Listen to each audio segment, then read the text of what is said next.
Le puse salsa picante al lubricante de mi esposa.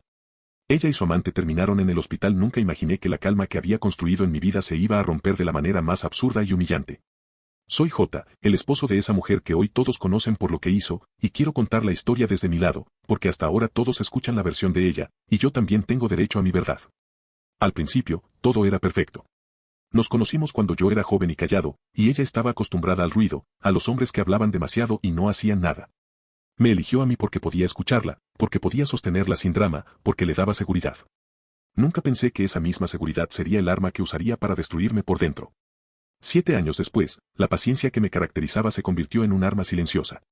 No porque no me importara, sino porque me enseñó, poco a poco, que no había manera de salvar lo que ella quería destruir.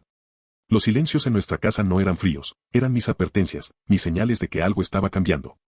Pero ella no lo entendió, o quizás nunca quiso entenderlo. Al principio sospeché. No soy tonto, y las mujeres dejan pistas aunque crean que no. Los mensajes en su teléfono que ella pensaba que borraba, la manera en que se arreglaba más de la cuenta, la excusa de solo trabajo cuando salía con amigas que yo nunca conocí. Todo eso encajaba en un patrón que conocía muy bien. Pero aún así, no podía creer que mi propia esposa se atreviera a cruzar la línea más básica de nuestra confianza. Un día, después de notar más señales que nunca, empecé a observarla con cuidado. No desde el acecho enfermo, sino con la intención de entender cuándo, cómo y con quién. Aprendí su rutina, sus horarios, los lugares que visitaba. Supe cuando sus amigas eran una excusa y cuando realmente estaba sola. Y fue entonces cuando lo vi. O más bien, cuando lo confirmé, no era solo coqueteo, no era solo una aventura emocional, ella estaba con alguien más. La rabia que sentí fue como un fuego lento, que no podía apagar de inmediato. No quise gritar, no quise romper cosas. No me interesaba el drama de una pelea. Lo que sentí fue otra cosa, una mezcla de decepción y claridad. La claridad de que esta mujer a la que di todo, esta que dormía a mi lado todas las noches, me estaba traicionando de la forma más grotesca posible. Fue entonces cuando tomé la decisión más cruel de mi vida. No porque disfrutara del dolor ajeno, sino porque necesitaba que comprendiera exactamente lo que había hecho.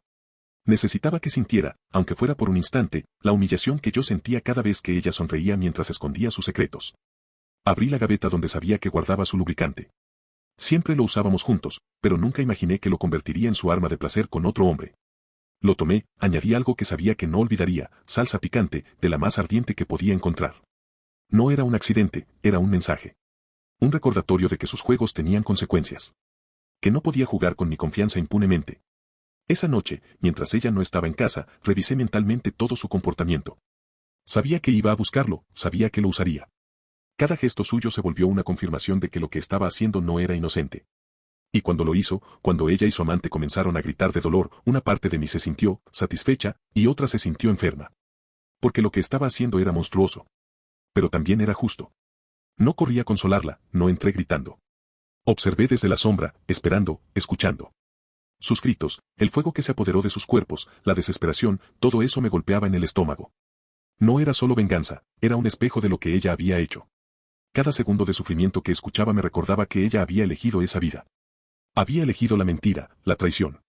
Y ahora debía enfrentarlo. Cuando finalmente llegó al hospital, mi silencio se volvió casi insoportable. No necesitaba seguirla, sabía lo que pasaba. Sabía que estaba pagando el precio de su traición.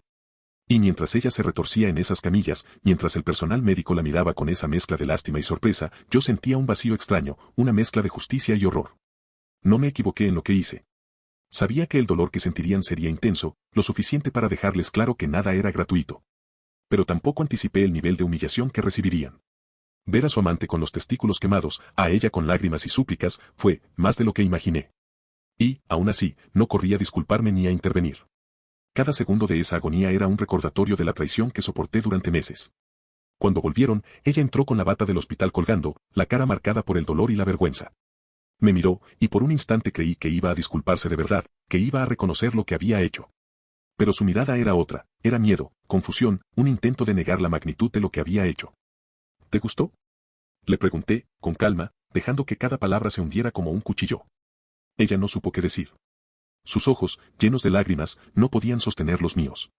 Yo no grité, no lloré. No necesitaba hacerlo. Su miedo era suficiente. Sabía que el dolor físico no era lo más profundo era la vergüenza, la humillación y la certeza de que había perdido algo irremediablemente. Te vi. Te escuché, continué. Hace semanas lo sospechaba, y ayer lo confirmé. ¿Tú crees que yo soy tan pendejo?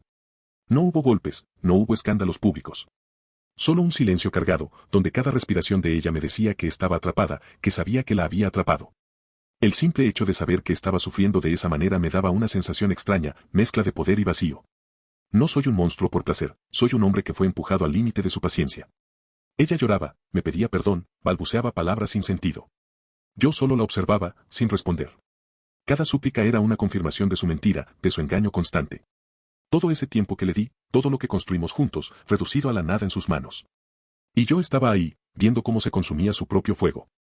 Dormí esa noche en mi cama, sin tocarla, sin decir nada. No había espacio para abrazos, para palabras suaves. Lo que sentía no era odio ni amor, era una mezcla de decepción, rabia y claridad. Ella había elegido este camino, y yo no podía detenerlo. No quería. Necesitaba que lo sintiera tanto como yo lo había sentido en silencio durante meses. Los días siguientes fueron igual de silenciosos. La casa estaba llena de una tensión que cortaba el aire. Cada objeto, cada rincón, me recordaba lo que había pasado y lo que había descubierto. Y ella no podía tocarme, no podía mirarme sin miedo, sin esa sensación de culpa que yo sabía que la consumiría lentamente. Los rumores comenzaron a circular rápido. No me sorprendió. Sabía que su humillación no se quedaría encerrada en nuestra casa.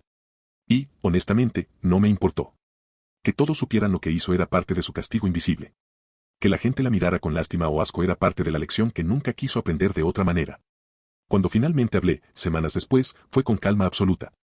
No busqué reconciliación, no busqué explicaciones. Solo quise que entendiera que había roto algo que no se podía arreglar. No puedo seguir contigo, le dije, mirándola a los ojos. Te voy a dejar. Ella suplicó, lloró, se arrodilló, ofreció 1000 excusas, 1000 promesas vacías. No me importó. La traición había hecho su trabajo, había enterrado cualquier posibilidad de volver a confiar. El divorcio fue rápido.